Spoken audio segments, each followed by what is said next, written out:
김진의 돌직구쇼에 오신 여러분 반갑습니다. 김진입니다. 전 오늘도 저희 돌직구쇼 오픈 스튜디오 앞에 나와 있습니다. 이재명 후보자의 부인 김혜경 씨 의혹이 점점 커지고 있습니다. 이번엔 관용차 논란까지 터져 나왔습니다. 오늘은 어떤 의혹일까요? 잠시 후에 이야기 나눠보겠습니다.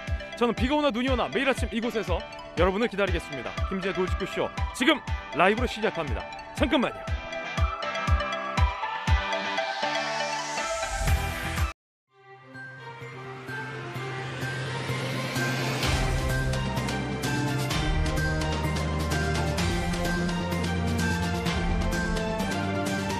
신문 읽어주는 남자입니다. 대선이 이제 29일 앞으로 다가왔습니다. 단일화 변수가 주요 이슈로 부상하고 있습니다. 윤석열 후보도 단일화를 언급했습니다. 안철수 후보는 속내가 무엇일까요? 단일화 이루어질 수 있을까요? 잠시 후 이야기 나눠보겠습니다. 오늘 조간신문 4가지 키워드 꼽아봤는데 첫 번째 키워드부터 공개하겠습니다. 자, 첫 번째 키워드는 바로 이겁니다. 단일화. 동아일보 4면에 분석하고 있는 이 단일화 변수. 과연 어떤 내용일까요? 함께 보시죠.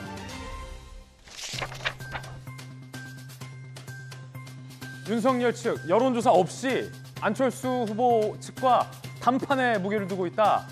쾌돈 안마식, 얽힌 실타래 뭐 복잡한 문제 말고 그냥 한 방에 단일화를 지금 모색하고 있다라는 보도가 오늘 동아일보 하고 있습니다. 두 후보 모두 정권 교체가 목표라는 겁니다. 소위 째째하게 룰 놓고 버리는 실무 협상 이런 거 하지 말자라는 게 윤석열 후보 측 생각인 것 같은데 과연 안철수 후보 측은 어떤 생각 갖고 있을까요? 단일화 시에 이번 대선 여론조사 결과는 어떻게 나올지 잠시 후에 이야기 나눠보겠습니다. 자, 이어서 두 번째 키워드 살펴보시죠. 두 번째 키워드는 바로 이겁니다. 돌파구. 한겨레 신문 4면이 싣고 있는 돌파구. 이재명 후보의 돌파구. 과연 무엇일까요? 집토끼 지키고 보수 언론 만나고 이재명 후보 박스권 탈출 사활을 걸고 있다. 한겨레 신문 이렇게 분석했습니다. 김종인 전 대표에 이어서 이상돈 전 의원까지 만난 이재명 후보 진영 불문, 통합정부, 국민내각, 정권교체 강조하고 있습니다. 오늘은 윤여준 전 장관을 만나기로 했습니다. 자, 봉하마을을 방문해서 노무현 전 대통령을 생각하면서 울먹인 이재명 후보가 이 합리적 보수와 중도까지 확장에 사활을 걸고 있다. 한겨레 신문 분석이었습니다. 세 번째 키워드 공개하겠습니다. 세 번째 키워드는 바로 이겁니다. 각자 도생. 오늘 코로나19 확진자 수가 몇 명이 나올지 굉장히 걱정됩니다.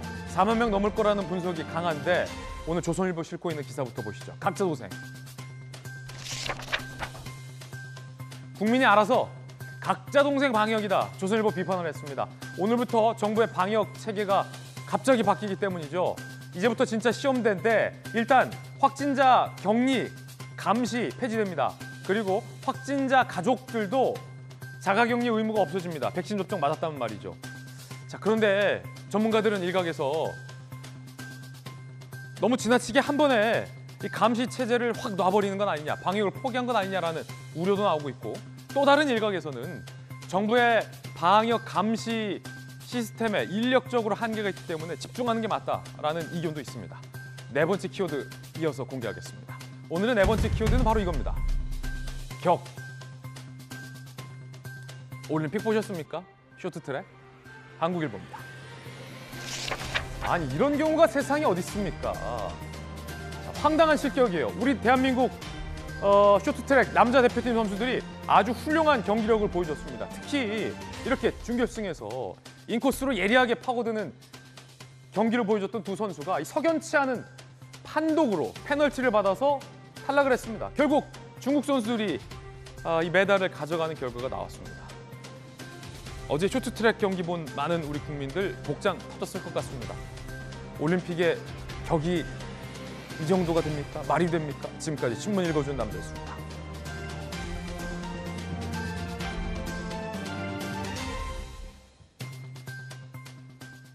오늘 아침 함께하신 전문가들 소개해드리겠습니다. 검찰 출신의 변호사, 돌직구시죠. 김광삼 변호사, 국내임 선대본의 박정아 공보실장 나오셨습니다.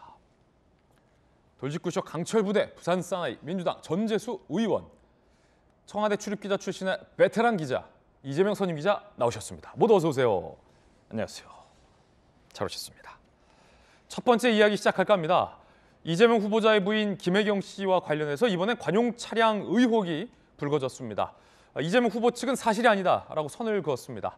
그리고 논란이 됐던 소고기 공관용이다라는 의견들 민주당에서 제시됐는데 녹취록은 공관이 아니라 김혜경 씨 자택으로 갔다라고 하고 있어서 논란이 이어지고 있습니다. 첫 번째 이야기의 주제부터 공개하겠습니다. 바로 이겁니다. 이번엔 관용 차량 꼬리 무는 의혹들. 야당에서 관용 차량 의혹을 제기했습니다. 당연히 공적인 업무로 쓰여야 하는 관용 차량이 이재명 후보자 집에 상시 대기하고 상시 사용했다라는 의혹을 야당의 박수영 의원이 제기한 겁니다. 들어보시죠. 이 차량은 아예 차고지를 저 아파트 안에 있는 순회동 주민복지센터를 차고지로 지정을 해놓고 늘 저기에 서 있었습니다. 이재명 후보의 배우자가 상시 차량을 사용했다는 것이 됩니다. 김혜경 배우자를 모신 전담 비서가 3명이라는 제보입니다. 참 점입가경인데요. 김혜경 배우자를 운전을 하면서 모셨던 한모 씨가 계속 사적인 활동을 보조를 했다는 것입니다. 이 한 씨는 일반인 신분입니다. 이 문제는 이분의 월급 경기도지사 업무추진비에서 경기도의 월급날인 매월 20일 날 일정한 금액이 현금으로 인출이 됩니다. 150만 원씩. 심각한 공금 횡령 아닙니까? 자, 야당 박수영 의원의 주장에 따르면 경기도 관용 차량이 김혜경 씨 등을 위해서 사적으로 사용됐다, 상시적으로라는 의혹을 제기한 겁니다. 관련된 텔레그램 대화 내용도 함께 보도가 되고 있는데요. 자, 이렇게 말이죠. 저 차량 만납했습니다. 순회로 넘어가겠습니다. 여기서의 순회동은 김혜경 씨, 이재명 후보자의 집이 있는 순회동입니다. 경기도 도청이나 공관이 아니라 개인적인 집, 자택 주소에 이 관용 차량이 주차돼 있는 사진 그리고 관련된 차량 들어간다, 차량 주차했다라는 보고 텔레그램 대화 내용까지 캡처가 돼서 공개가 됐습니다. 자, 이번에는 관용 차량 의혹이 불거진 겁니다. 그리고 저희 채널A의 단독 보도 내용도 보시겠습니다. 바로 이 관용 차량 사적 이용 의혹과 관련된 저희 채널A의 단독 취재 내용인데요. 공태현 기자의 리포트 보고 이야기 나눠보겠습니다. 이재명 더불어민주당 대선 후보의 자택이 있는 경기도의 아파트 단지. 지난해 7월 경기도청 총무과 소속이던 5급 배모 씨는 7급 비서 A 씨에게 이 아파트 주차증을 발급받으라고 요구합니다.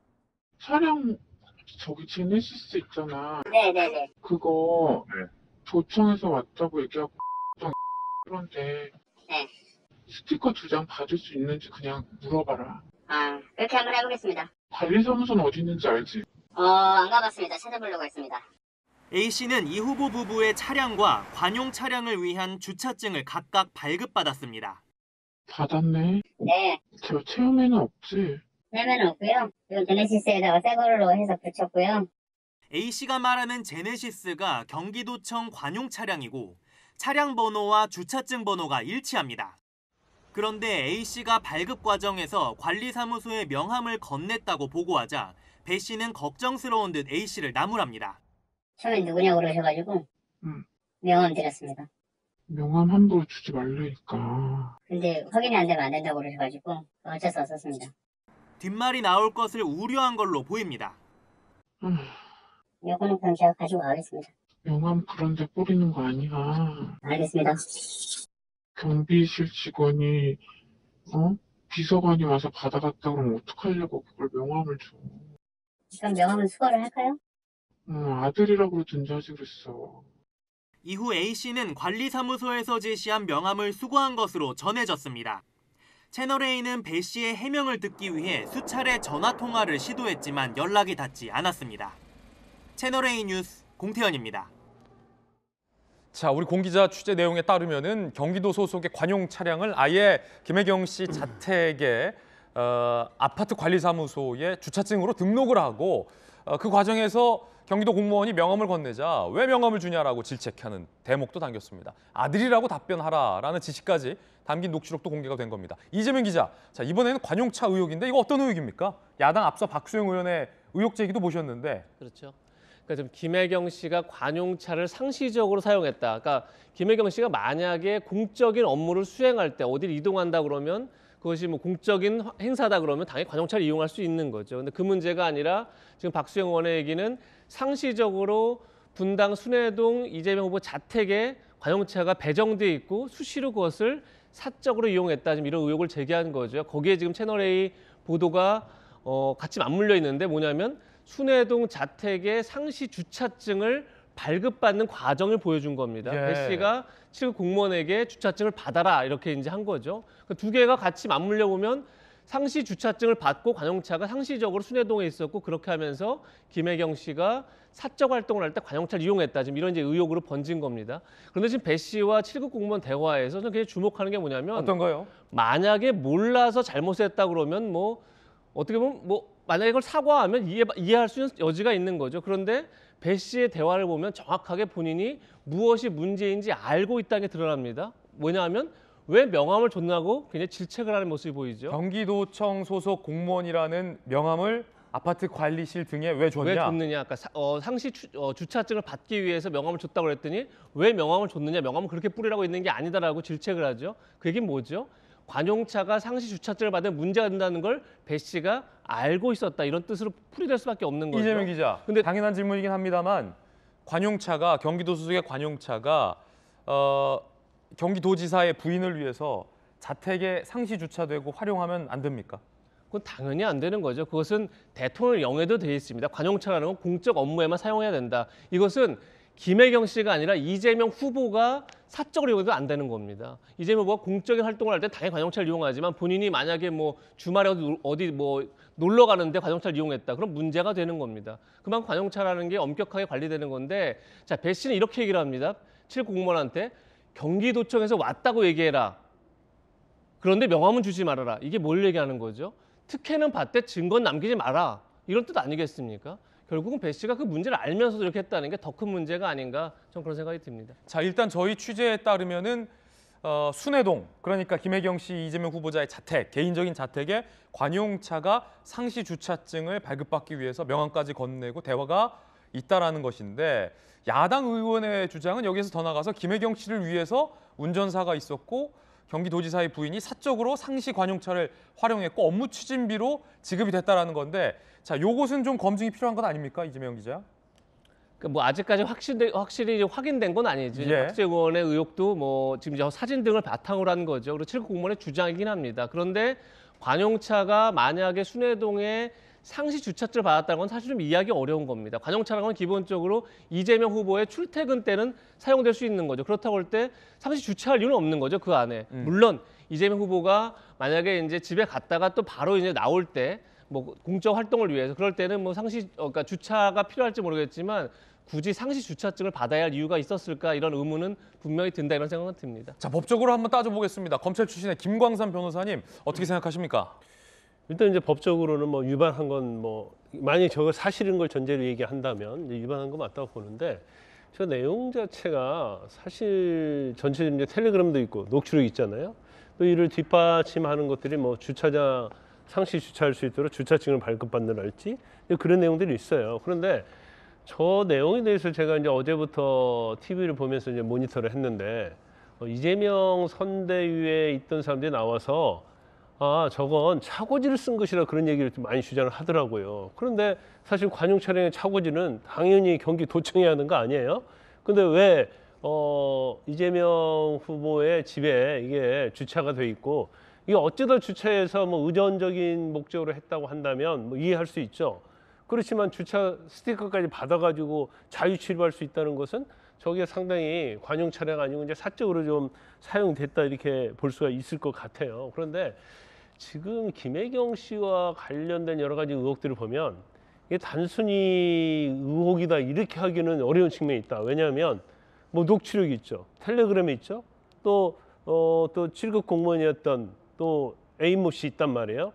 이런 진술이 다 나오다 보니까 사실은 그 진술 자체가 전체를 종합적으로 보면 상당히 신비성이 있단 말이에요. 예. 그런데 이게 하루 이틀도 아니고 계속 나오다 보니까 아마 이제 민주당에서는 굉장히 곤혹스러울 것이다. 그렇다고 한다면 이 부분에서 민주당이 이제 대응을 어떻게 하느냐, 선대위에서 어떻게 대응하느냐의 문제인데 이재명 후보는 뭐 거의 사과 비슷한 걸 했죠.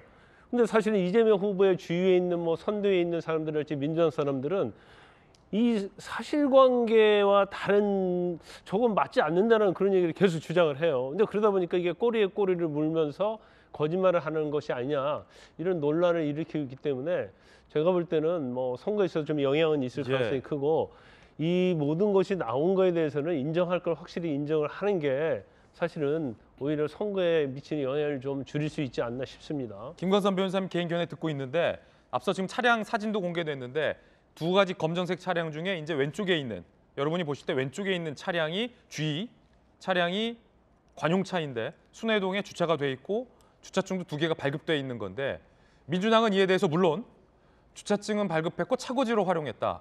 상시 활용은 사실이 아니다.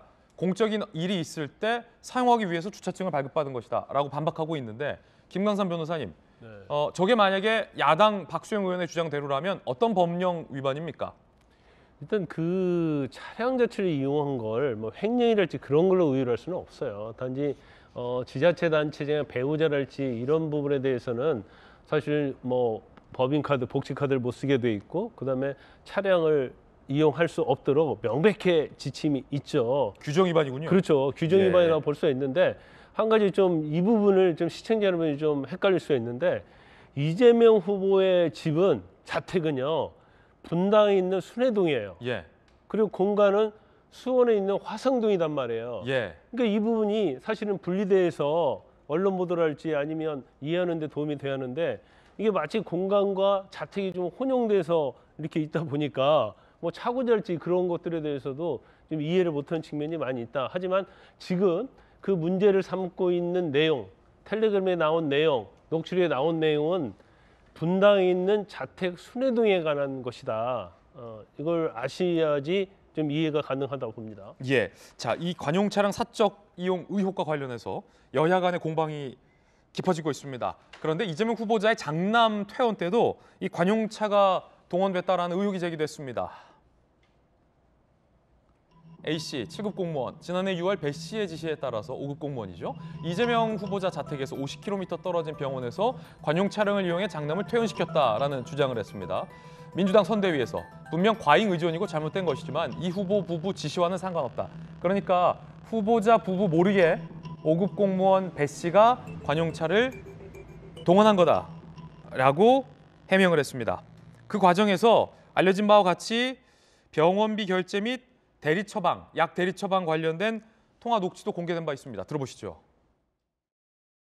6층 병동에 가야 될 거예요. 원목 가서 모를 수도 있어. 예, 알겠습니다. 물어보고 수락하고 올라가겠습니다. 602호요? 602호라고 하면 돼요. 그리고 퇴원 수속 하고 왔다고 하면 그 네. 약이랑 준다고 했어요.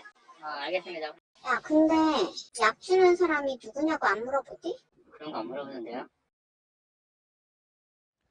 자, 그러니까 관용차가 오늘 여러 장면에서 등장이 되고 있는 겁니다. 장남의 퇴원 때도 김혜경 씨가 살고 있는 사저죠. 사저 주차장에서도 발견이 되고 있는 건데 과연 이게 관용차랑 상시 이용이냐 아니냐 라는 것에 논란이 있는 것 같습니다. 여야 의견 들어보겠습니다. 먼저 박정환 실장님. 네. 뭐 사실은 저거 어렵지도 않아요. 저도 뭐 도청 근무해 봤는데 관용차는 늘 도청에 있어야 되는 거고 그에 대한 운행 일지가 매일매일 있어요. 그리고 연료를 주입했던 기록들이 다 있어요. 그리고 그 차를 누가 운행했는지에 대한 기록도 다 있어야 되는 거예요. 마음 먹으면 경기도에서 지금 30분 내에 다 내놓을 수 있어요. 저게 왜 순회동에 있었는지, 도청이 아니고 순회동에 있었는지, 누가 저 차를 운행했는지, 저 차가 어떻게 이동하고 다녔는지 다 나와요. 거짓말로 써놨어도 사실은 그게 뭐 안 맞을 수 있는 부분이 있으니까 저는 떳떳하면 금방 나올 수 있어요. 근데 오늘 저희가 관용차 얘기를 하고는 있습니다만 저는 뭐 크게 놀랍지도 않고 사실은 이 건에 대해서 크게 얘기하고 싶지도 않아요. 왜요? 아니 워낙 지금까지 무슨 뭐 쇠고기 얘기 나왔죠, 법인카드 얘기 나왔죠, 뭐 대리 처방 얘기 나왔죠. 이게 쭉 나오고 있는데, 그리고 우리 김강삼 변호사님 말씀 주셨지만 이게 뭔가 딱딱딱 맞아 떨어지는 것 같은데, 어제까지도 오늘 아침까지도 제가 보면 민주당 누구 책임 있는 관계자들 하나도 인정하는 거 없어요. 처음에는 다 가짜 뉴스다. 두 번째는 나는 모른다. 후보는 모른다. 배우자는 모른다. 밑에서 누군가가 알아서 했다. 그러다가 사실관계 조금 더 나오면 저거 언론이 막 쓴 거다. 이렇게 가는 거예요. 똑같잖아요. 대장동하고 똑같아요. 이번 건도 처음에 뭐 양 얘기 나왔을 때, 법인카드 나왔을 때, 지금 관용차 나왔을 때 해명이 다 똑같아요. 이쪽 야당 아니면 또 다른 사람들은 무슨 확인도 되지 않는 피의자 말 갖고 그걸 회치듯 다 떠가지고 그 난리를 쳤는데, 이 건에 대해서는 이렇게 분명한 증거 내지는 똑 떨어진 보도가 있어도 아니라고 얘기하는 행태가 너무 똑같아서 사실은 뭐 별로 저는 놀랍지도 않아요. 그리고 논하지도 않고 국민들이 저는 알아서 판단하시리라고 봐요. 얼마나 국민들을 쉽게 본 것도 아니고 저는 막 보고 있다고 보는데요. 이 건에 대해서 선대 본부장이라는 사람이 국민들이 무슨 심각하게 보고 있지 않는 것 같다? 그리고 대표는 뭐라고요? 나도 비서시켜서 약 처방받는데 얼마나 막 봤으면 이렇게까지 해도 국민들이 믿을 거다라고 생각하는지 잘 모르겠어요. 저는 닭 한 마리 빵 한 조각이라고 처음에 얘기했던 그 사람들의 인지구조를 저는 도저히 이해를 못하겠습니다. 박지원 시장님 개인 의견이었습니다. 전재수 의원님. 우리 박정아 대변인께서 아주 강한 톤으로 이렇게 비판을 하시는데, 뭐 그 비판 뭐 야당으로서 뭐 달리 받겠습니다. 예, 분명히 잘못된 부분이 있을 수 있다고 저도 생각을 합니다. 그렇기 때문에 이재명 후보와 이재명 후보 배우자, 그리고 또 5급 배모 씨죠. 이 배모 씨가 또 A모 씨, 7급 A모 씨에게도 또 사과를 한 것으로 알고 있고, 일단은 이런 일들 자체가 논란이 되고 있다는 것은 국민들께 대단히 송구스러운 일입니다. 송구스럽다는 말씀을 드리고요. 다만 이제 뭐 전후 맥락은 좀 이제 말씀은 좀 드려야 될 것 같습니다. 예를 들면은 이 7급 A모 씨는 5급 이 배모 씨가 채용을 했습니다. 스카웃을 했습니다. 소개를 했고, 이 5급 배모 씨와 7급 A모 씨는 직업 공무원은 아닙니다. 이분들은 별정직 공무원이고, 그리고 이분들에게 맡겨진 역할 중에 일부는 공관을 관리하는 역할도 이분들에게 있었다.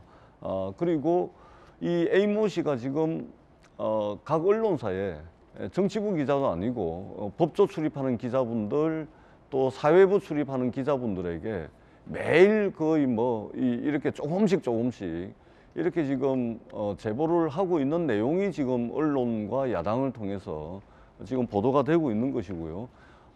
경기도청에서 일을 하는 그날부터 그만두는 그날까지 말하자면 녹음을 해가지고 또 일부는 또 사진을 캡처해서 지금 제보를 하고 있습니다. 그 내용들이 이제 보도가 되다 보니까 사실은 이제 이재명 후보라든지 그 배우자가 이야기를 했듯이 이 5급 배모 씨와 7급 A모 씨 사이에 이런저런 일들이 있고, 지금 나오는 것도 5급 배모 씨가 지시를 하고 7급 A모 씨가 뭐 이행을 하고 답을 하고 이런 과정들만 지금 나오고 있는 겁니다. 그렇기 때문에 이것이 이재명 후보와 배우자와 이 모든 일들이 다 직접 업무 지시를 하고 직접 7급 배모 씨가 업무를 받아가지고 했다라고 보기에는 조금 과도한 측면이 있습니다. 물론 이제 이런 일들이 없어야 됐겠지만, 그렇기 때문에 일부 아마 부적절한 과잉 충성에 의한 배모 씨의 과잉 충성에 의한 과잉 의존은 뭐 전혀 없었다라고 보기는 어렵겠죠.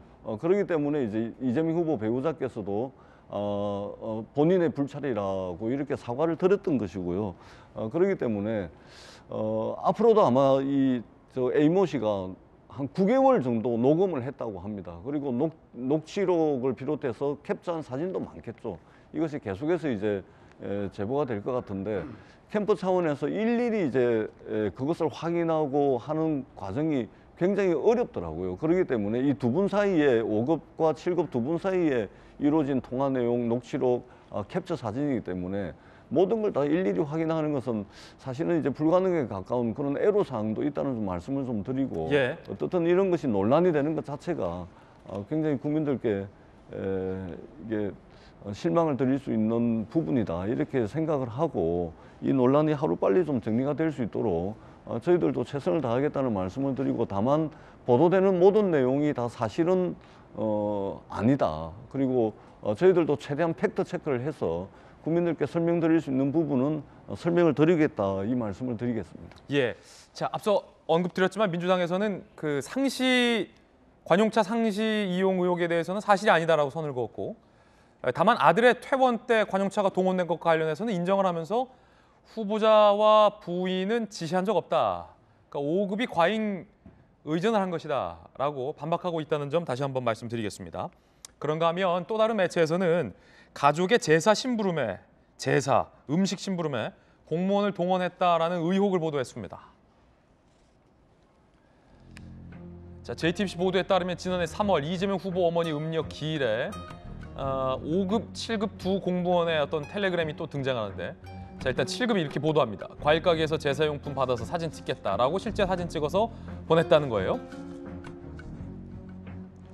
차량에 실어주고 퇴근하라라고 5급이 지시합니다. 그러자 7급이 순회동 말씀하시는 거냐? 이재명, 김혜경 씨의 자택이죠. 자, 그러자 배 씨가 도착하면 전 냄새 맡아라. 혹시 쉬진 않았냐? 확인했고 조수석 뒷자리에 넣어뒀다라고 7급 공무원이 이야기를 합니다. 공관이 아니라 순회동으로 제사 음식이 동원되는데 5급과 7급 두 공무원이 사용됐다, 동원됐다라는 의혹 보도인 겁니다. 경기도 업무추진비 집행 내역 중 배 씨와 A 씨의 제사 관련 대화 당일 해당 과일 가게에서 내방객 접대 물품 명목 43만 원이 결제된 게 있다라는 의혹도 제기됐습니다. 해당 과일 가게에서는 지난해 경기도 업무추진비 4천만 원이 사용된 바 있습니다. A 씨 주장은 전용 장부 있었다.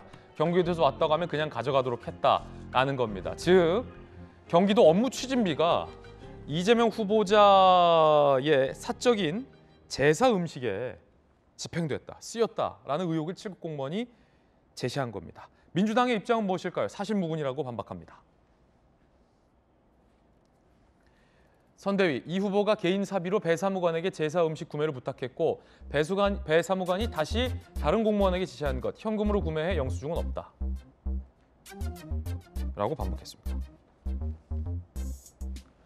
이재명 기자, 지금 7급 공무원은 텔레그램 캡처까지 공개했습니다. 5급 사무관이 7급 공무원에게 순회동으로 제사 음식을 지시했던 것. 그 과정에서 7급 공무원은 별도의 경기도 장부가 있었고 업무 추진비가 사용됐다라고 주장을 했고 민주당 측에서는 이재명 후보자가 개인 돈을 주었다. 하지만 영수증은 없다라고 반박하고 있습니다. 진실은 무엇일까요?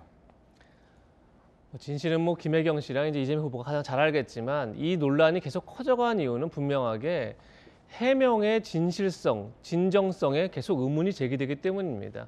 그러니까 물론 이게 업무 추진비를 했느냐 아니면 사비를 했느냐 매우 중요한 문제입니다. 아니 업무 추진비라면 이제 횡령, 배임 등이 되는 거죠. 그런 점에서 업무 추진비면 문제가 더 커지는 건 맞지만 기본적으로 해명을 보더라도 배 씨한테 제사용품을 사도록 시킨 건 맞습니다. 이게 적절한 겁니까? 공무원에게 왜 본인의 제사용품을 사도록 지시를 하죠? 물론 조금 전에 전재수 의원께서 말씀하셨지만 배 씨가 굉장히 오랫동안 이재명 후보가 변호사 때부터 사무실 같이 있을 정도로 굉장히 오랜 인연이 있었고 그렇기 때문에 사적으로 부탁할 여지도 있죠. 그리고 김혜경 씨도 이제 과거 친분 때문에 조력을 받았다 이렇게 이제 인정한 부분이 있지만 그 자체가 잘못된 거죠. 어쨌든 원래 공무원 아니었다 하더라도 별도의 공무원을 채용이 됐고 이 공무원의 역할은 총무과에서 국회 소통과 국회 의전 담당입니다. 국회 소통과 국회 의전과 지금 제사용품 아무 관련이 없는 거죠. 그 자체가 문제가 되는 거죠. 그런 점에서 이제 해명 자체가 과연 이게 그래서 문제가 없다는 건가라는 의문이 드는 거죠. 자, 아들을 병원에서 관용차를 태우고 왔다는 걸 인정했습니다. 그러나 이재명 후보의 지시가 아니라고 합니다. 자, 아들이 고향에 있는 병원에 있었습니다. 그러다 성남 자택에 왔습니다.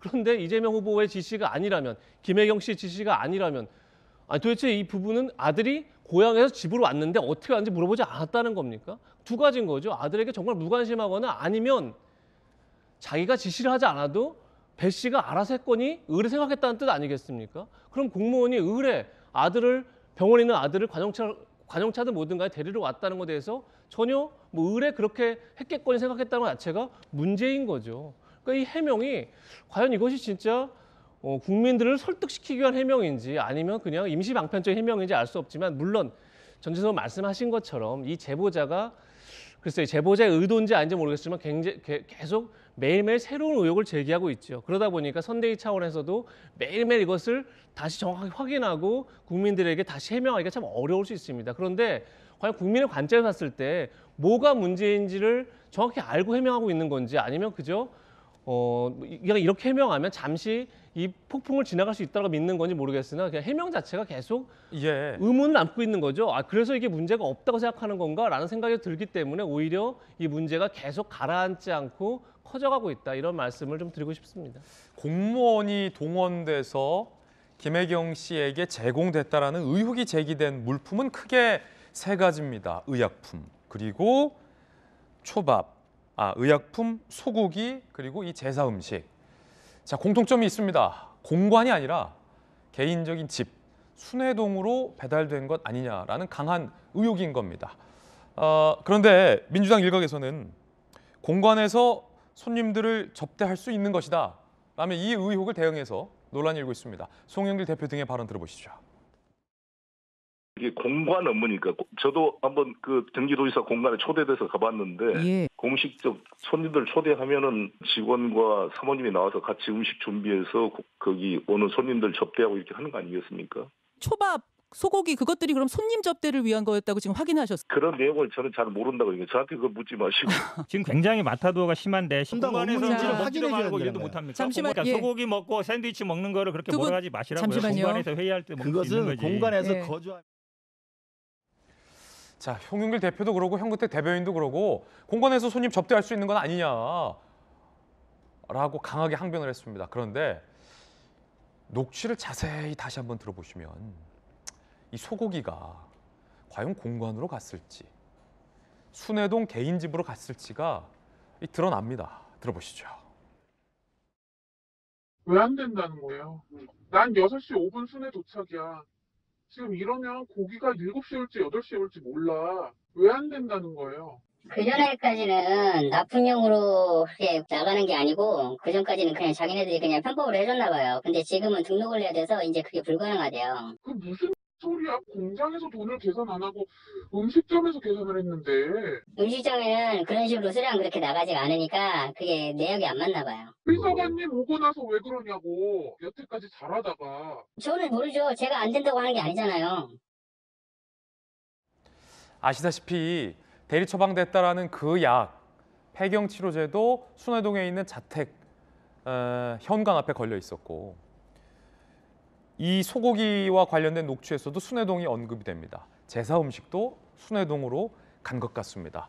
자, 그런데 당대표와 현근택 대변인 등은 공관 업무라는 말로 반박을 하고 있어서 지금 이 점이 논란이 되고 있습니다. 관련해서 야당의 김은혜 의원은 순회동으로 갔다라는 의혹이 제기된 저 소고기 가게 최소 4번 이상 구매됐다. 그런데 이곳이 경기도청에서 상당히 거리가 멀다라고 의혹을 제기했습니다. 경기도 업무추진비 내역, 소고기 구매한 저축산, 재작년 1월 10만 8천 원, 지난해 4월 법인카드 12만 원, 지난해 9월 12만 2천 원, 2번 결제. 그래서 최소 4번 이상 동일 축산에서 업무추진비, 즉 법인카드 용도에 공적인 자금이 사용됐다라고 김은혜 의원은 주장했습니다. 결제 금액은 모두 12만 원 넘지 않았다. 해당 12만 원 맞추라고 지시한 배 씨 녹취와 일맥상통이다. 경기도청에서 저 정육점까지 30km가 떨어져 있다. 자동차로만 35분, 40분 걸린다. 이 가게에서 업무 추진, 회식 비용 결제됐다는 것은 설득력이 떨어진다라고 의혹을 제기했습니다. 김광삼 변호사님, 앞서서도 계속 순회동을 강조하셨는데 이 소고기는 공관으로 간 거가 아니라 순회동으로 간 겁니까? 아니, 텔레그램 녹취를 보면 순회동 간 게 명확하게 나타나잖아요. 그런데 초밥이 있건 그 소고기가 됐건 이거 자체가 뭐 공간에서 공적인 업무로 쓰일 수 있다. 이거 자체를 너무나 그 진실과 좀 다른 그런 내용으로 얘기를 하고 있다는 그런 생각이 들어요. 그런데 이제 민주당이랄지 선대위의 논리는 그런 것 같아요. 이제 과잉충성이다 이런 얘기를 해요. 과잉충성 할 수 있죠. 또 뭐 밑에 있는 직원들이 더군다나 경기도 도지사라는 굉장히 고위직에 있는 사람이고 향후에서도 대통령이 될 수 있는 사람이기 때문에 과잉충성을 할 수 있는데 이 과잉충성이 한 번, 두 번이면 이해할 수 있죠. 이건 과잉충성이라고. 그런데 마치 가사 도우미처럼 계속적으로 활동했단 말이에요. 그러면 이재명 후보가 밑에 있는 직원들의 뭐 부적절한 거에 대해서 사과를 했는데 그러면 그런 부적절한 것이 한두 번 눈에 띄면 만리하는 거 아니에요? 그러면 직원들이 알아서 했다 하더라도 어떻게 보면 만약에 이재명 후보하고 김혜경 씨가 몰랐다고 해봐요. 그러면 몰랐는데 이제 알게 됐어요. 그러면 말려야죠. 근데 이걸 내버려 뒀다는 것은 이건 일종의 동의라고 볼 수 있어요. 그렇기 때문에 그런 내용을 가지고 변명을 하고 이거 막으려고 한 것은 사실은 오히려 더 의혹만 증폭시킨다 이런 좀 생각이 들어요. 그리고 이 내용은요. 집안 살림이랄지 음식이랄지 관련된 내밀한 내용이기 때문에 제일 잘하는 사람은 바로 이재명 후보하고 김혜경 씨단 말이에요. 그런데 이 내용을 잘 모르는 선대위랄지 뭐 아니면 민주당에서 계속 뭐 공간으로 사용했다랄지 과잉 충성했다랄지 이런 식으로 나가다 보니까 사실은 아무리 가짜 뉴스라 얘기해도 그 부분이 논리적으로 굉장히 인정이 될 수가 없어요. 그래서 가장 중요한 부분은 오랜만에 김건희 씨 녹취록 관련해서도 많은 공격을 하면서도 얘기를 했지만 결과적으로 하나하나에 대해서는 제일 잘하는 사람은 제가 볼 때는 첫 번째는 김혜경 씨, 두 번째는 이재명 후보다고 보거든요. 근데 거기에 대해서는 구체적인 것은 얘기를 한마디도 하지 않고 있기 때문에 사실은 사실관계를 잘 파악하지 못하는 송영길 대표랄지 민주당 선대위에서 계속적으로 이걸 방어하기 위해서 얘기하다 보니까 결국 이해할 수 없는 터무니없는 그런 주장들이 계속 나오고 있지 않나 싶습니다. 김광삼 변호사님 개인 견해 들어봤습니다. 즉 공간과 개인 사전은 다르다, 명백히 다르다라는 의견 주셨습니다. 송영길 대표는 이 문제 제기 자체를 비판합니다. 의도적 녹음, 가짜 뉴스 만들려는 의혹이다.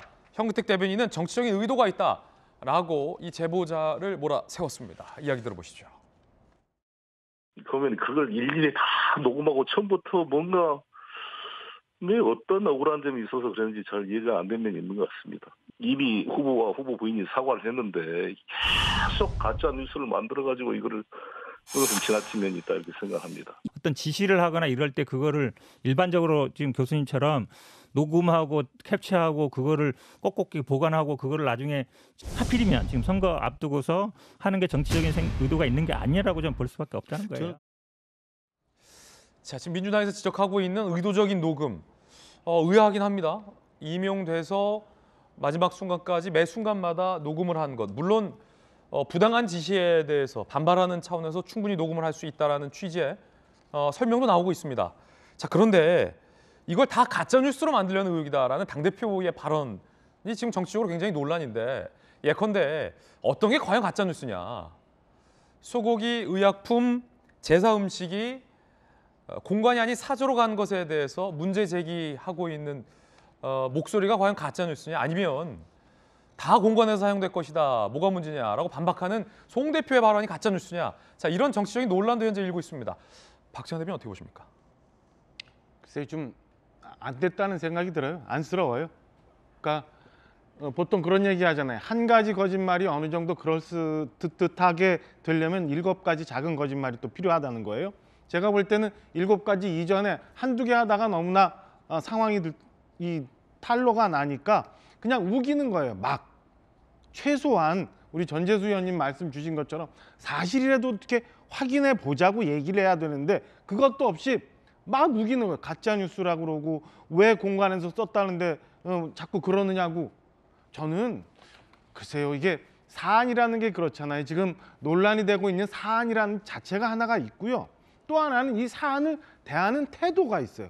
근데 이 사안 자체도 사실은 뭐 아까 말씀드린 것처럼 놀랍지도 않고 그 양반들 하시는 그 바닥을 보는 듯해서 뭐 놀랍지도 않는데 이 사안을 대하는 지금 뭐 송영길 대표나 우리 현근택 대표님 같은 이런 분들의 인식을 저는 도저히 이해를 못하겠습니다. 저걸 가지고 국민들 보고 믿으라고 하고요. 또 다 가짜 뉴스라고 하는 게 저는 어떤 상황에서 나오는지 그분들의 위선과 내로남불 그리고 뻔뻔함을 도저히 납득할 수가 없어서 더 얘기하고 싶지도 않은 상황이에요. 뭘 어떻게 더 사진과 증거가 있어야 저렇게 이걸 가짜 뉴스가 아니라고 얘기할 수 있는 거며, 그다음에 그 7급 공무원이라는 사람이 5급 공무원이라는 배모 씨로부터 발탁이 돼서 공직생활을 했잖아요. 자기네 편이에요. 오죽하면 저 사람이 저렇게 했겠어요. 그걸 가지고 이제 와서 뭐 정치적인 목적을 가지고 녹음을 했다, 사진을 찍어놨다. 요즘 젊은 친구들 보면요, 지시사항 놓치지 않으려고 일부러 녹음해요. 일부러 증거 남겨놓고. 왜 그 2030 청년들 그 마음 다 헤집어서 아프게 만들어 놓고 그 일하는 습성, 그 친구들의 생각을 이해 못하면서 저렇게 뭐 정치적 의도가 있다고요? 글쎄, 국민들을 너무 막보는 거라고 저는 생각합니다. 선거와 상관없이 너무너무 화가 나요. 박정아 의원님, 대변인 개인 견해 들어봤습니다. 전재수 의원님. 그러니까 제가 이제 뭐 논란이 되고 있는 부분 정말 이게 다시 한번 송구스럽다는 말씀을 드립니다. 그럼에도 불구하고 저도 이제 사실은 이제 잘못된 부분이 일부 있을 수 있다. 그리고 있다면 사과를 드려야 된다. 그리고 그런 차원에서 후보와 후보 배우자 그리고 5급 배모 씨가 이미 이제 사과의 말씀을 했죠. 그럼에도 불구하고 이게 제가 좀 양보를 하더라도 이게 5급 배모 씨가 7급 A모 씨를 말하자면 발탁을 한 거거든요. 추천을 해서 일을 한 건데, 이게 제가 좀 이게 좀 양보를 하더라도 좀 저도 이제 의문이 좀 드는 것은 뭐냐면 이 7급 A모 씨라는 분이 일을 한 그날부터 일을 그만둔 날까지 이걸 전부 9개월 정도 되거든요. 9개월을 전부 녹음을 합니다. 녹음을 하고 또 캡처를 하고, 그리고 이제 지금 기자회견 형식이나 아니면 그동안 자기가 갑질당하고 뭐 이래저래 했던 거, 또는 후보와 후보 배우자와 관련된 잘못된 점들이 있다면 뭐 기자회견을 하거나 아니면 전부 정리를 해서 이렇게 해도 되는데, 이렇게 언론사별로 어느 날은 이쪽 언론사에 몇 개 이제 제보하고, 또 그 다음 날은 저쪽 언론사에 또 몇 개 제보하고, 또 그 다음 날은 또 여기에다가 몇 개 제보하고, 그리고 그것이 또 이재명 후보와 이재명 후보 배우자가 나오는 것이 아니고 이 과잉 충성을 했다라는 5급 배모 사무관과의 전부 통화 내용입니다. 그렇기 때문에 후보와 후보 배우자 입장에서는 이게 환장할 일인 것이죠. 환장할 일이다. 네, 왜냐하면 과잉 충성하고 있는 5급 배모 씨와 7급 A모 씨 사이에 대화가 계속해서 이루어지고 있는데, 과연 그 둘 사이에 어떤 관계가 있었길래, 그 다음에 무슨 일이 있었길래 이거를 매일같이 이 언론사에 몇 개, 저 언론사에 몇 개, 여기에 또 몇 개, 어제는 이거 했다가 오늘은 이거 했다가 내일은 또 이거 하고. 그러니까 이제 불과 선거가 이제 한 달밖에 안 남았지 않습니까? 예. 그렇게 부당한 일을 당했다면 내용을 좀 정리를 해서 이렇게 해도 될 텐데, 이거를 이렇게 좀 어떻게 좀, 그러니까 제가 백발양보하더라도 이 배모 씨와 7급 A모 씨 사이에 이루어지고 있는 대화 내용이라든지, 그리고 지금 A모 씨가 지금 언론사와 여기에 이제 제보를 하고 있는 형식이라든지 그 내용이라든지 이런 것들이 좀 이해를 할 수 없는 측면들이 있습니다. 과연 저 두 사람 사이에 무슨 일이 있었는지, 무슨 관계 때문에 이렇게까지 하는 것인지, 그런 좀 이해하지 못할 부분이 분명히 있다라는 말씀을 드리고, 그럼에도 불구하고 제가 누누이 말씀을 드리듯이 이 논란이 되고 있습니다. 대통령 선거를 앞두고 있고, 그런 측면에서 굉장히 이제 바람직하지 못한 선거 캠페인의 형태로 흐르고 있고, 그리고 어떻든 후보와 후보 배우자가 이제 연관이 돼서 나오는 문제이기 때문에 이 부분은 일단은 국민들께 송구하다는 말씀을 먼저 드리고, 그러고 난 뒤에 해명할 게 있으면 해명하는 것이 저는 적절하다 이렇게 생각을 합니다. 야당이 주는 야당이 하고 있는 비판 저희들이 달리 받아들이고, 그러나 이제 팩트와 다른 이야기는 저희들이 체크를 해서 국민들께 상세하게 말씀을 드리겠다는 말씀을 드리고요. 그런 차원에서 이재명 후보 배우자의 관용 차량의 사적 이용, 이것은 어제 저희들이 선대위 차원에서 이제 해명을 했지만 그것은 전혀 사실무근이다, 이 말씀을 드리고, 그 운전을 했던 한모 씨도 경기도지사 시절에는 전혀 이 두 분과 거래가 없었습니다.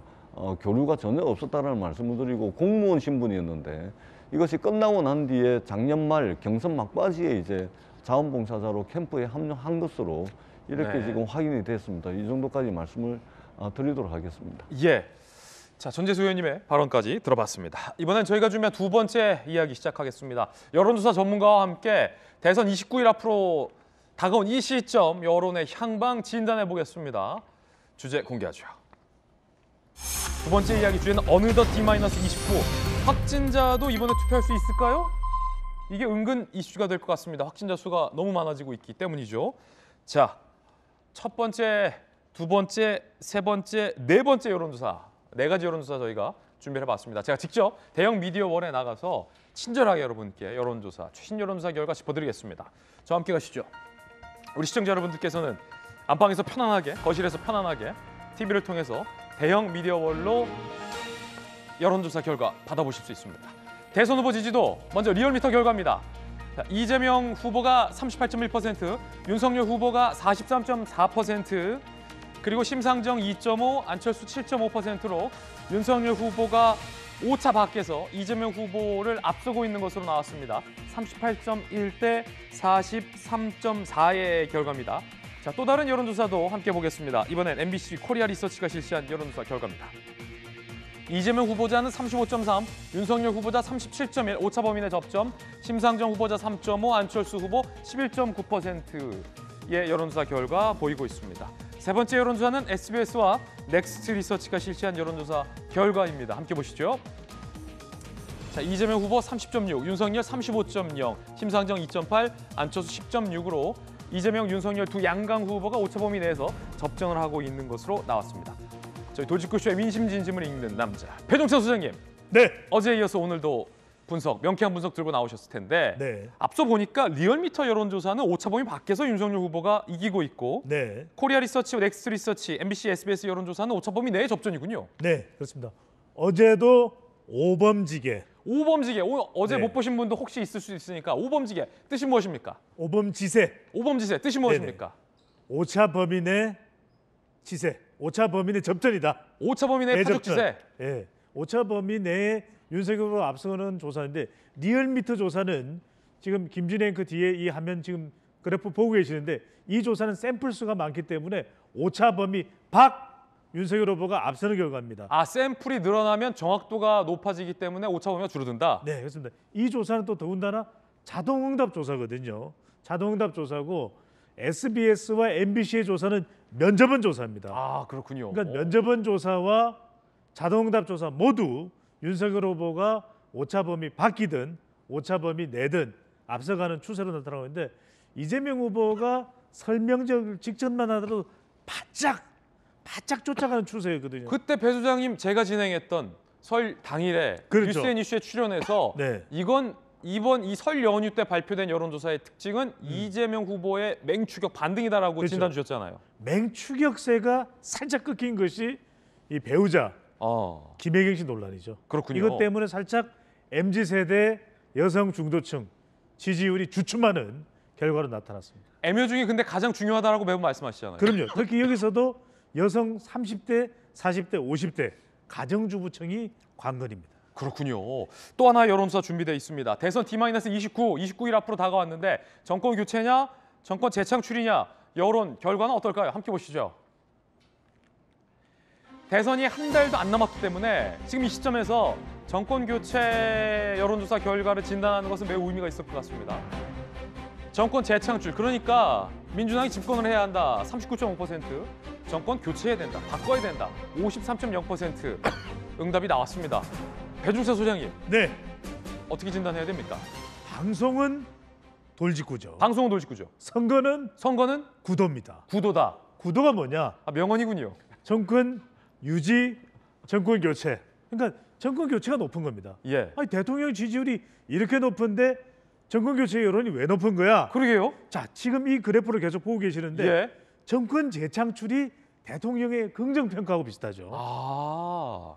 정권 교체가 대통령의 부정평가가 비슷한 겁니다. 아, 그렇군요. 그러니까 문재인 대통령은 역대 어느 대통령보다도 긍정평가 높아요. 예. 근데 역대 어느 대통령보다도 부정평가가 높다? 아니죠. 부정평가가 강하다입니다. 강하다. 강하다. 역대 다른 대통령보다 부정평가가 강하다. 이게 정권교체 여론이 긍정평가가 높은데도 불구하고 정권교체가 높은 거예요. 그래서 정권 재창출까지는 이재명 후보가 지지율을 끌어올렸습니다. 근데 정권교체가 뭐냐? 이게 워낙 높으니까 지금 윤석열 후보 지지율과 안철수 후보의 지지율을 합하면 뭐다? 정권교체 여론인 거죠. 아, 그렇군요. 네. 지금 정권 교체가 53.0이 나오는데 뭐 딱 떨어지진 않지만 대략 앞서서의 수많은 여론조사들을 봤을 때 그렇죠. 윤석열 지지율 더하기 안철수 지지율 하면 대략 정권 교체 여론과 비슷해진다. 그래서 선거는 구도다. 방송은 돌직구다. 아, 명언이네요. 궁금한 게 앞서 그 MBC 여론조사와 SBS 여론조사를 좀 살펴보시면 네. 안철수 후보가 두 자릿대 지지율이 나왔어요. 왜냐하면 단일화가 지금 이슈이기 때문에 안철수 후보의 여론조사 득표율이라고 해야 될까? 여론 지지율이 굉장히 중요할 것 같은데 지금 보시는 것처럼 11.9잖아요. 앞서서 SBS도 10.6이 나왔어요. 그렇죠. 그런데 리얼미터, 윤 후보가 오차범위 밖에서 이긴 그 리얼미터에서는 안 후보가 7.5가 나왔습니다. 이렇게 보시면 됩니다. 왜 달라요? 자동응답 조사는 윤석열 후보가 대체적으로 우세하게 나타나요. 예. 그러면 안철수 후보는 다소 불리하게 나타나는 편이라고 해야 되겠죠. 그러면 면접원 조사에서는 그래도 조금 더 20대 학생층의 여론이 더 반영되니까 또 중도 여론이 반영되니까 안철수 후보가 그래도 두 자릿수 명맥을 유지하는 결과입니다. 단일화가 되려면 안철수 후보 지지율이 높은 게 단일화에 유리합니까? 그렇죠. 안철수 후보의 지지율이 오히려 낮은 게 단일화가 더 용이합니까? 여기 우리 박정아 대변인도 나와 계시지만 단일화는 뭐냐? 단일화는 뭐냐? 아쉬워야 단일화하는 거예요. 아쉬워야 단일화. 아쉬워야 돼요.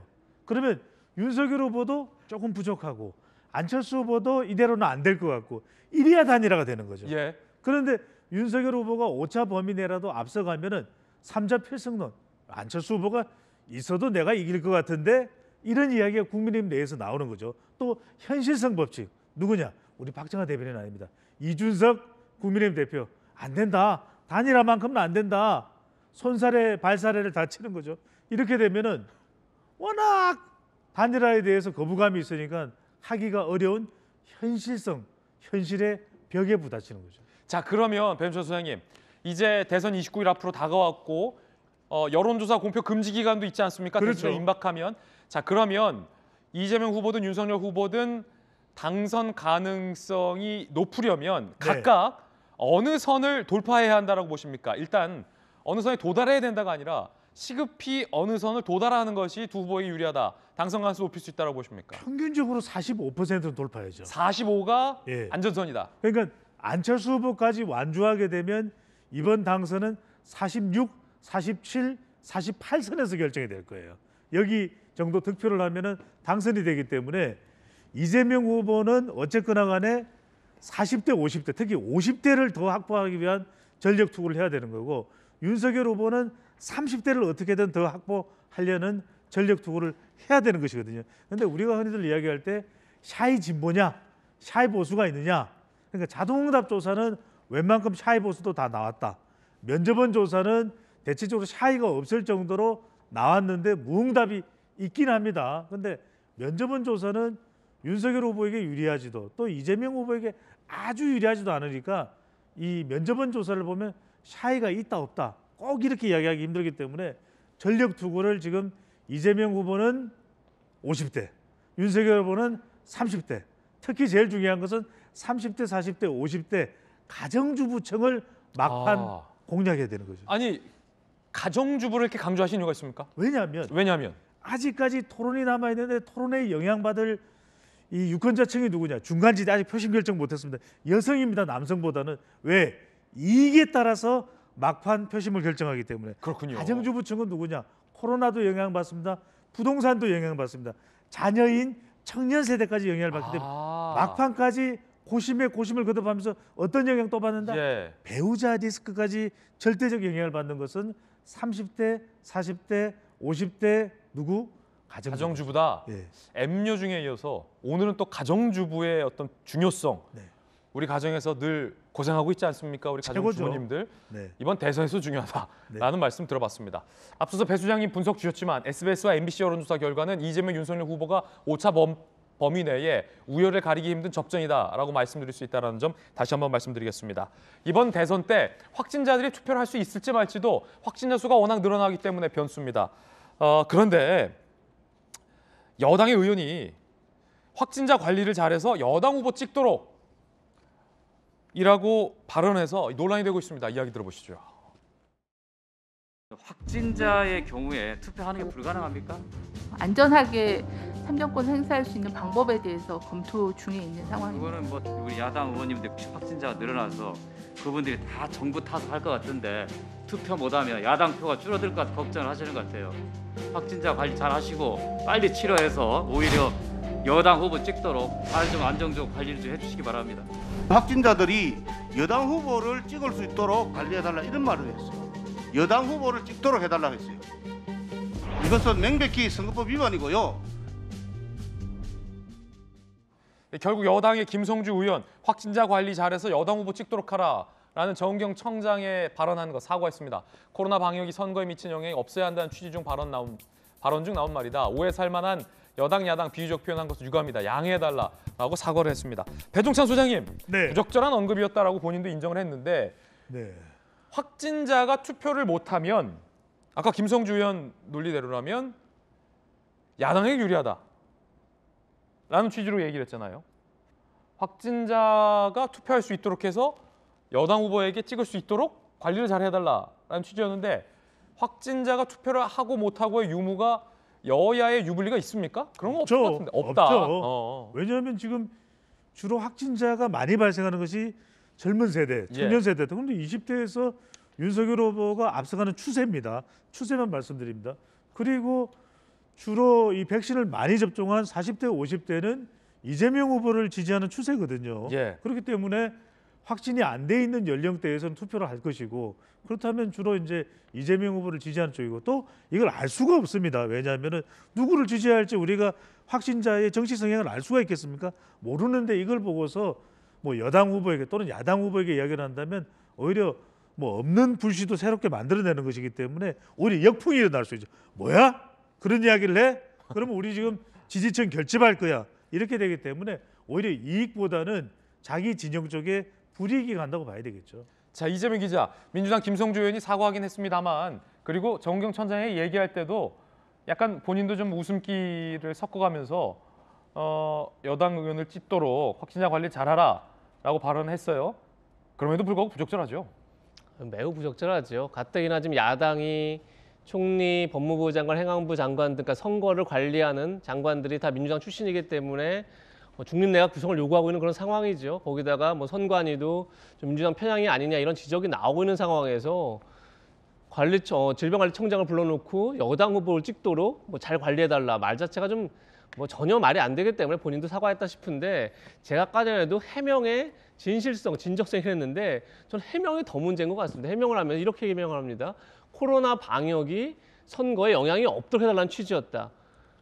그런 취지로 여당 후보를 찍도록 하기 위해서 관리를 잘해달라는 게 말이 되겠습니까? 마치 뭐 이재명 후보 당선을 위해서 윤석열 후보를 도와달라 뭐 거의 뭐 이런 발언 아니겠습니까? 그래서 글쎄요, 여당 의원들이 굉장히 지금 어떻게 보면 정부의 중립성을 담보해 줄 수 있도록 여당 의원들이 노력을 해야겠죠. 그런 점에서 굉장히 부적절한 발언이었던 것 같고 뭐 그런 점에서 뭐 본인도 바로 사과하는 게 아닌가 싶습니다. 예, 저희 돌직구쇼에서 민심을 읽는 남자 배종찬 소장님과 함께하는 여론조사 민심진심이었습니다. 배 소장님 감사합니다. 감사합니다. 자, 이번엔 저희가 준비한 세 번째 이야기 시작하겠습니다. 이번 선거의 최대 변수이자 최근 급부상한, 다시 부상한 화두는 무엇일까요? 자, 시청자 퀴즈입니다. 정답도 바로 공개하죠. 세 번째 이야기의 주제에 담겨 있습니다. 바로 단일화 될 것 같습니까? 안 될 것 같습니까? 단일화와 관련해선 두 가지 상황밖에 없어요. 되든가 안 되든가. 그 이야기 시작해 보겠습니다. 자, 일단 여론조사부터 보고서 이야기 이어가죠. 야권 단일화 가정 대선 후보 지지율인데 일단 윤석열 후보로 단일화가 됐을 경우 자 뉴스원 44.6 대 41, 중앙일보 윤석열 42, 이재명 40.8, 동아일보 윤석열 45.9, 이재명 34.4, 뉴데일리 윤석열 51.3, 이재명 38.2, 조선일보 윤석열 42.4, 이재명 30.3, 한겨레 윤석열 43.5, 이재명 30.7. 안철수 후보로 단일화 시 뉴스원 안철수 44.5, 이재명 38.3, 중앙일보 49.4 대 34.7, 동아일보 44.0 대 29.0, 뉴데일리 45.7 대 33.9, 조선일보 45.6 대 25.7, 한겨레 47.5 대 28.9로 여론조사가 실시됐습니다. 즉 단일화가 될 경우가 야권 단일화가 정권 교체에 매우 유리하다라는 공통된 여론조사 결과를 시사하고 있다는 보도가 많습니다. 자, 그럼 다시 질문드립니다. 이번 대선에서 윤석열 후보와 안철수 후보는 단일화를 이뤄낼까요? 단일화에 실패할까요? 윤석열 후보와 안철수 후보의 지금 속마음에는 단일화를 하고 싶다라는 생각이 있을까요? 단일화를 하기 싫다라는 생각이 있을까요? 윤석열 후보 이야기 들어보시죠. 정권 교체를 위해서라면 안철수 후보와의 단일화는 필수 조건이라고 지금 보고 계시는 겁니까? 그래서 제가 뭐 배제하지 않는다고 한 것이지 그 이외에는 더 드릴 말씀이 없습니다.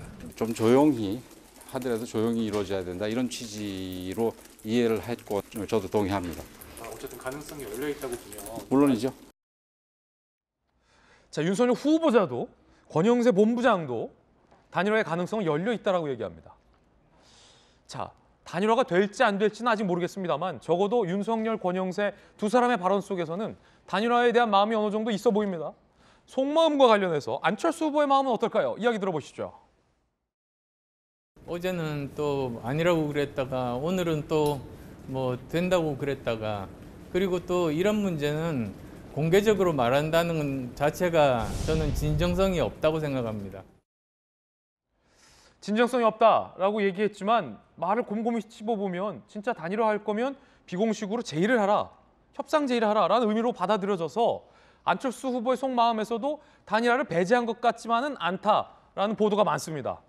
어허, 그래요? 윤석열 후보가 단일화를 공론화했다라고 하는데 함께 보시죠.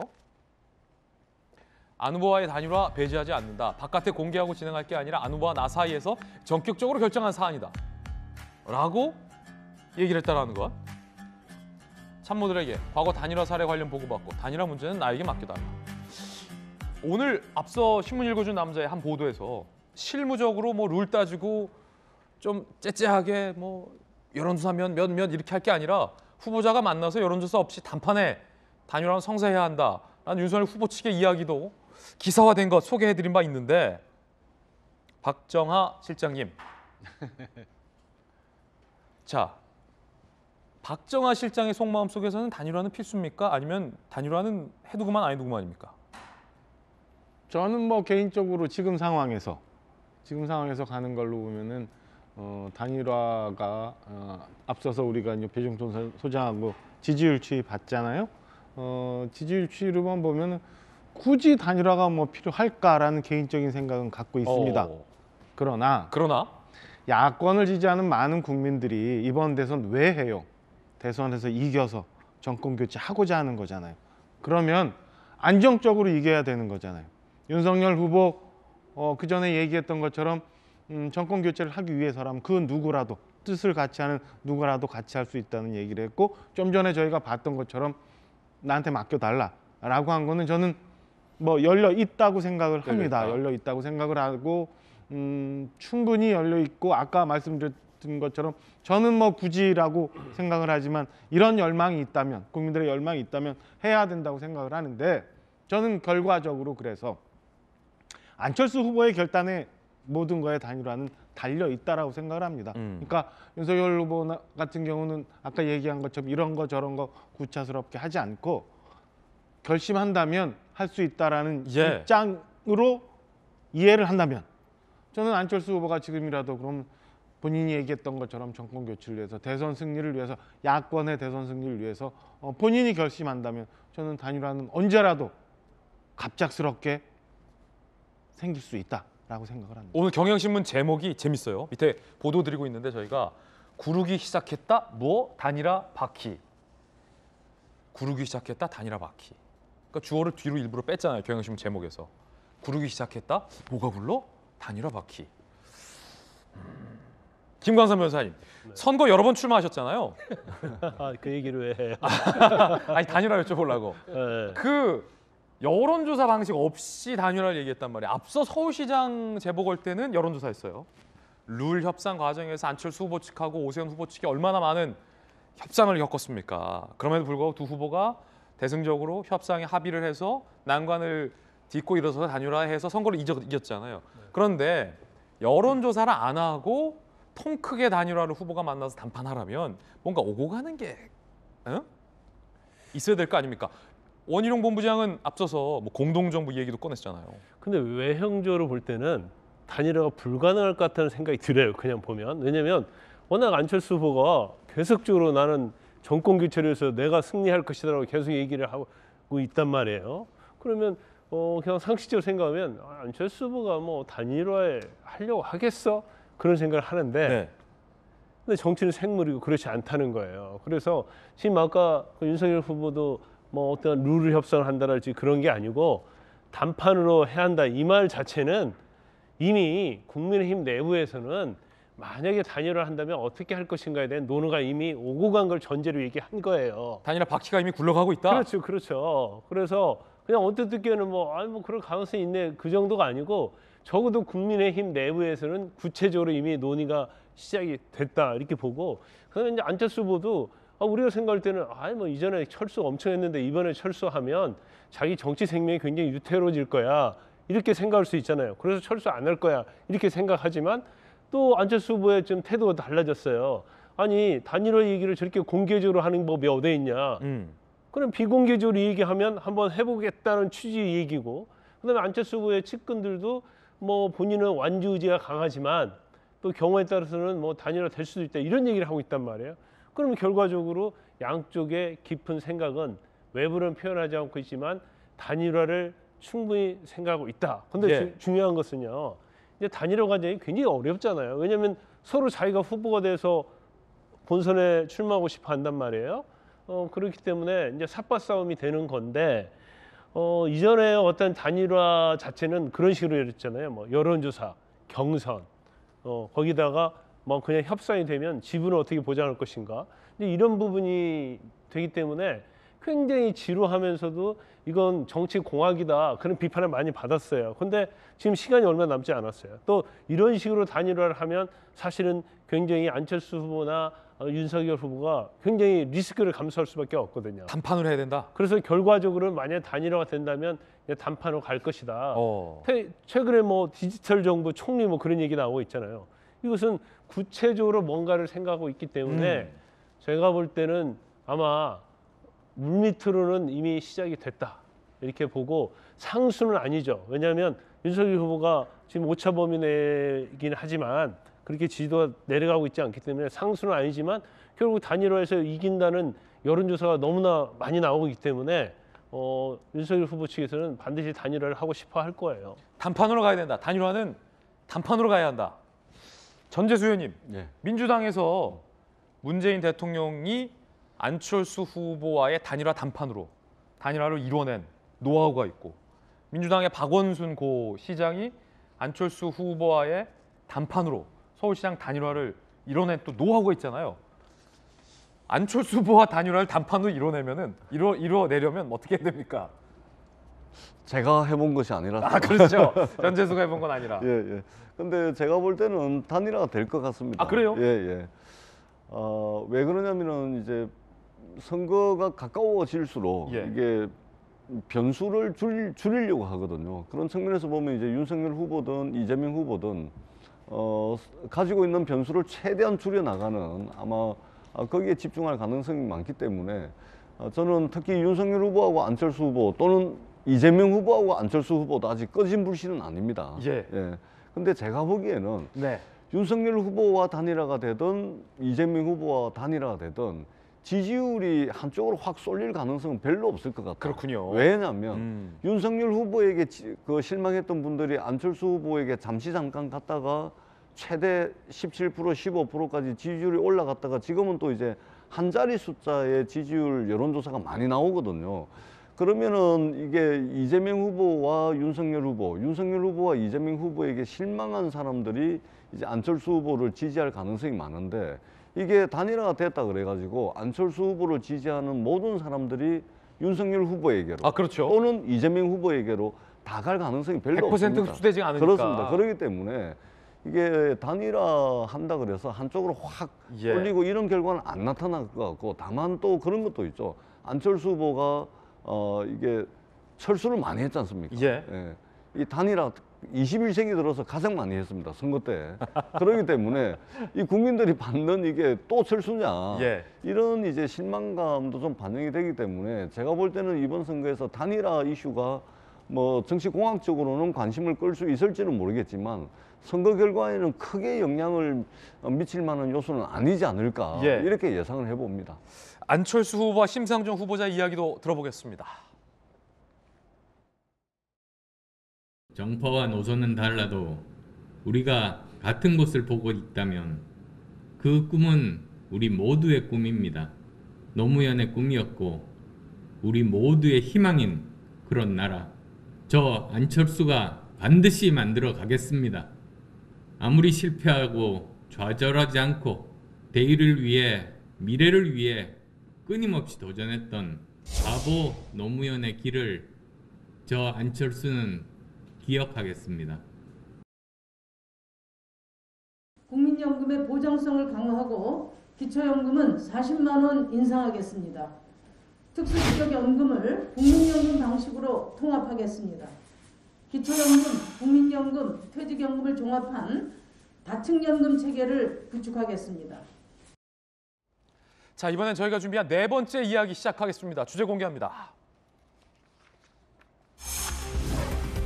이재명 후보 중도와 친문 껴안기 행보에 나섰습니다.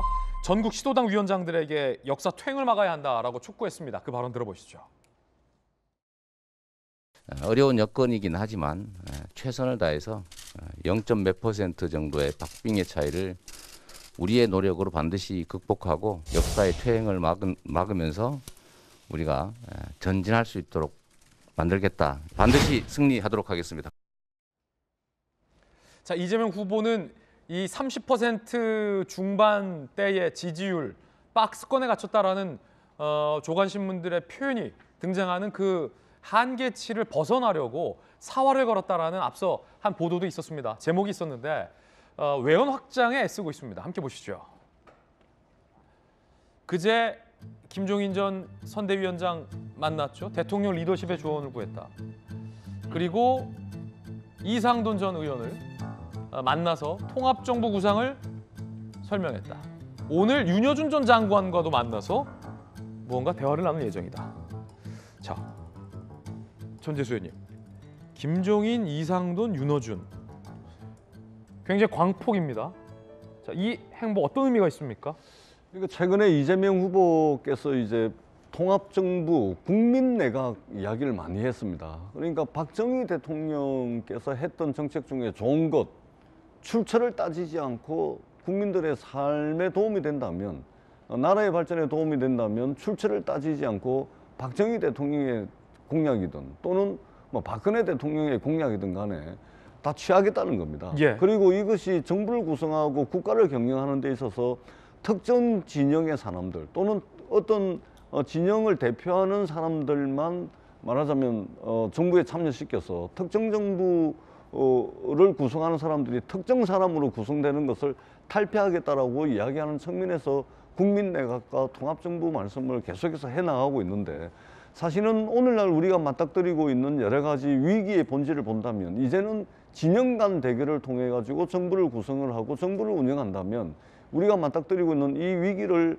헤쳐나가기 상당히 어렵다. 그런 측면에서 어떤 식으로든 도움이 되는 것들이 있다면 출처를 불명예 붙이고 국민들에게 도움이 된다면 다 취하겠다는 그런 취지입니다. 그런 측면에서 김종인 위원장께도 조언을 구하고 있는 것이고, 오늘 이제 윤여준 전 장관 또 이분들하고 평상시에 교류가 상당히 있습니다. 그렇기 때문에 그런 친분 관계 등등을 통해서 지금 어려운 이 상황에 대한 조언을 듣기 위한 그런 행보들을 계속해서 해나가고 있고, 이것이 결국은 이제 투표율이 가까우면 올수록 선거의 본질로 돌아가게 됩니다. 선거의 과정이라는 것은 주권자 국민들의 권한을 어떤 사람에게 위임하는 과정이고, 그리고 결국은 일할 사람을 뽑는 것입니다. 정권 교체가 설사 이제 야당의 주장대로 정권 교체가 된다 하더라도 결국은 그 이후에 나라를 어떻게 이끌어 나갈 것인지, 국가 경영을 어떻게 해 나갈 것인지, 이 부분이 결국은 국민들에게 답을 해야 되거든요. 그런 측면에서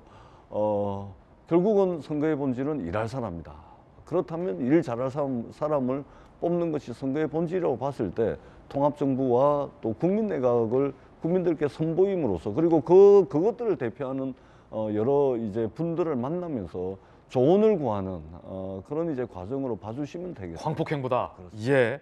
자, 그런가 하면 김의겸 의원이 김건희 씨가 결혼 전 무속인에게 남편이 총장 될지 물어봤다라고 주장을 했습니다. 들어보시죠. 남자친구가 검사인데 서울로 갈 것 같냐? 검찰총장까지 될 것 같냐? 이런 것들을 물었다고 합니다. 검찰총장까지는 올라가야 사업하는 데 도움이 된다고 말한 겁니다. 그런 남편을 진짜로 대통령으로 만들게 되면 김건희 씨는 과연 어떤 도움을 받으려고 할지 섬뜩하게 느껴집니다. 야당에서는 고발 조치하겠다라고 입장이 나온 것 같은데, 야당 입장도 함께 볼까요? 허위 네거티브, 법적 책임 물을 것이다. 결혼을 사업으로 저울질했다. 남편 대통령으로 만들면 어떤 도움받으려 할지 섬뜩하다. 해당 무속인조차 그 의도를 의심해 점점 멀리하게 됐다라는 말도 있다. 이재명 기자, 이번에는 김의겸 의원의 주장, 이번에는 어떤 주장입니까? 조금 전에 들으신 것처럼 김의겸 의원이 글쎄요, 김건희 씨가 사주를 본 무속인을 만났더니 그 무속인이 김건희 씨가 결혼 전에 자기를 찾아왔는데 남자친구가 윤석열 검사다. 그런데 검찰총장 할 수 있겠느냐? 검찰총장을 해야 내 사업에 도움이 될 텐데 이런 얘기를 했다는 거고요. 그랬더니 무속인이 그 뒤로도 이제 여러 번 사주를 봐줬고, 심지어는 코바나 콘텐츠에 직원을 채용할 때도 사주를 봤다는 거고, 그래서 나도 무속인이지만 사주를 너무 본다. 이렇게 얘기를 김의겸 의원한테 했다는 겁니다. 글쎄요, 사실관계를 저희가 전혀 알 수 없는 상황이기 때문에 뭐라 말할지 잘 모르겠지만, 일단 먼저 김건희 씨가 이 사주 논란이 불거진 게 어쨌든 7시간 녹취 이런 것과 관련이 있는 거죠. 제가 좀 그때 굉장히 부적절하게 느꼈던 건 뭐냐면, 어쨌든 김건희 씨가 좀 그러니까 윤석열 후보가 대선 후보가 됐기 때문에 공인이 된 게 아닙니다. 그 전에 이미 윤석열 후보는 결혼할 때부터 검찰의 주요 간부였고, 중앙지검장을 지냈고, 검찰총장을 지냈습니다. 그러면 김건희 씨도 결혼 이후에는 스스로 공인의식을 가져야 됩니다. 그럼에도 불구하고 저런 부적절한 통화를 하고 또 부적절한 발언들을 했다는 것에서 문제제기를 할 수 있습니다. 그런데 지금 김의겸 의원이 제기한 건 결혼 전에 사주를 본 무속인을 찾았는지 안 찾았는지 정말 모르겠으나 남자친구라고 표현했으니까 결혼 전에 봤다는 거죠. 지금. 전이겠군요. 그러니까 그 결혼 전에, 공인이 되기 전에 사주를 본 거 가지고 얘기한 것을 본인이 확인했다니 참 할 말이 없지만, 국민들이 볼 때 김의겸 의원은 혈세를 받고 있습니다. 근데 혈세를 받는 의원이 보좌관들과 함께 다니면서 하는 일이 사주 본 무속인을 찾아서 그 얘기를 들었다는 겁니다. 과연 국민들이 어떻게 볼지 저는 제가 뭐라고 저는 생각하기 참 어렵지만, 국민들이 어떻게 그걸 느낄지는 김의겸 의원이 스스로 알지 않을까 생각이 듭니다. 자, 그런가 하면 민주당에서 윤석열 후보자의 병역 면제 사유인 부동희 씨의 의문을 제기했습니다. 군에 갈 때는 부동시가 됐다가 공무원으로 임용될 때 2번 검사 시절은 정상이고, 다시 청문회 때 요구한 자료가 되니까 부동시가 된 겁니다. 군 신체 검사 당시도 본인이 어떤 조작적인 거나 어떤 노력을 통해서 부동시를 만든 것이 아닌가라는 합리적인 의심을 할 수가 있는 것이죠. 자, 이에 대한 윤석열 후보 측의 답변은 무엇이었을까요? 들어보시죠. 검찰총장 인사청문회 양당이 다 검증을 했는데 얼마나 할 게 없으면 그런 얘기까지 하겠습니까? 자, 일단 검사 출신의 김관선 변호사님, 부동시 이 정확하게 뭡니까? 부동시. 근데 우리가 보통 같지 않은 이제 시력, 한자는 이건데. 시력 자체가요. 양쪽 왼쪽 눈과 오른쪽 눈이 차이가 크면 사실은 군 생활하기 어렵고요. 그다음에 일반적인 생활도 하는데 굉장히 힘들어요. 더구나 뭐 두통이 올 수도 있고. 그래서 그 당시에가 아마 1982년도에 아마 신고를 받은 모양이에요. 그래서 이제 부동시로 군 면제를 받았는데 저도 그때쯤 저도 신체 검사를 받았어요. 예. 그래서 지금처럼 뭐 부동시를 측정할 때 뭐 전자로 측정한 건 아니에요. 그리고 뭐 군의관이 와서 뭐 불빛을 비춰보고 막 그런 걸 해서 양눈을 비교도 하고 그랬던 기억이 저도 나는데 이게 눈이라는 것은 항상 변화되잖아요. 물론 뭐 민주당 측에서 보면 이제 그런 의혹은 저는 제기할 수 있다고 봐요. 왜냐하면 그 당시 부동시가 0.7 차이였는데 나중에 0.2 검사 임용할 때 0.23으로 줄었다. 그리고 뭐 최근에는 다시 부동시가 또 0.7로 벌어졌다. 이런 취지 주장을 하고 있는 것 같아요. 그런데 눈은 우리가 말이죠. 그 당시 눈과 현재 눈은 지금 시간이 거의 한 40년 가까이 흘렀잖아요. 그러면 눈은 충분히 변화할 수 있는 거다. 그래서 부동시를 할지라도 우리가 노안이 오고 그러면 사실은 근시가 오히려 노안에는 좋은 경우도 있고. 아, 그래요? 그리고 눈에 이제 수정체의 변화가 생기는 거죠. 그래서 저것은 뭐 의혹은 제기할 수 있지만 근거가 전혀 없는 거기 때문에 또 대선이고 그래서 있을 수 있는 모든 의혹을 제기하고 있는 것이 아닌가 싶습니다. 자, 그런가 하면 국민의힘에선 성남FC 의혹 수사 관련해서 대검을 방문했습니다. 항의 방문을 한 것입니다.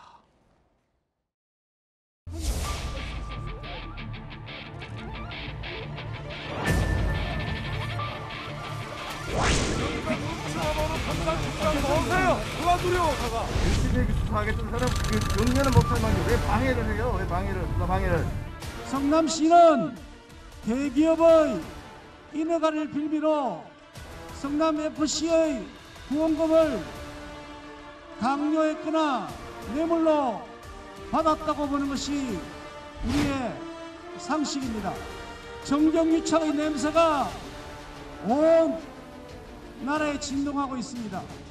세부 특혜 진짜 몸통 국민들은 알고 있다. 그렇고 성명 없는 진짜 특검 세워라. 자, 성남FC 의혹 수사 관련 대검 항의 방문한 건데 박정아. 네. 못 들어갔어요? 대검 안 만나준 거예요? 결국에는 못 들어간 걸로 알고 있습니다. 수원 성남지청도 그렇고 대검도 그렇고 항의 방문했는데 못 들어갔고, 다 아시는 것처럼 저 수사 때문에 사실은 그 담당했던 검사가 사직을 하는 상황이 생겼잖아요. 성남지청장인 박은정 지청장과 이제 갈등이 있어서. 그런데 경찰에서 3년 3개월 동안 수사를 했습니다만 그럼에도 불구하고 뭐 석연치 않은 점이 있고, 오늘 아침 일부 보도 보니까 뭐 재수사, 보완 수사의 필요성이 있다라고 이제 수원지청에서도 좀 판단을 했던 것 같아요. 좀 수사가 어떻게 돼가는지 한번 지켜봐야 될 텐데, 금융감독원에서 하는 데서도 이상한 거래의 조짐이 있다라고 통보가 있었던 것 같고, 그다음에 수원지청에서도 보완 수사 필요성이 있다고 판단을 했으니까 저는 뭐 수사를 하면 모든 것이 다 나올 것이다. 그리고 저는 뭐 큰 액수들이 왔다 갔다 했던 거고, 이후에 각각 기업들이 특혜를 받았던 의혹들이 분명히 있는 거니까 저는 뭐 저 의지를 갖고 수사하면 금방 나올 거라고 보여집니다. 전 교수님. 예, 선출직 기초단체장들 또는 광역단체장들은 자기 지역구, 자기가 이제 책임을 맡고 있는 행정구역 안에 기업들을 유치하기 위해서 사실은 사활을 걸고 있습니다. 기업을 유치하게 되면 주변 상권도 활성화되고 그 지역의 일자리도 많이 늘어나게 되고 그 지방정부의 지방 세수도 많이 늘어납니다. 그래서 지금 대한민국에 있는 기초단체장들, 광역단체장들이요, 대기업들 또 해외 기업들 유치를 하려고 현안이 돼 있습니다. 그리고 중앙정부에서도 법인세 감면이라든지 또는 부지 제공에 있어서 많은 기업 유치를 하기 위해서 굉장히 우대 정책을 하고 있는 겁니다. 기업 유치한 거를 기업에게 특혜를 줬다라고 한다면, 그리고 그것을 통해서 이재명 후보가 사익을 편취했다면 모를까. 이거는 기업을 유치하기 위해서 기업에게 어떤 유리한 조건을 준 것을 특혜다. 그리고 이게 무슨 부정이 있는 거 아니냐 이렇게 하는 것은 정말로 예. 과도하다 말씀을 드리고. 알겠습니다. 윤석열 후보, 여기까지 말씀드리겠습니다. 네. 광고 시간 때문에. 예. 60초 광고 보고 돌아오겠습니다. 네, 오늘 저희가 준비한 순서 모두 다 전해드렸습니다. 저희들은 내일 아침 8시 50분에 더욱더 풍성한 소식 들고 인사드리겠습니다. 오늘 하루는 분명 어제보다 나을 겁니다. 좋은 하루 되십시오. 고맙습니다.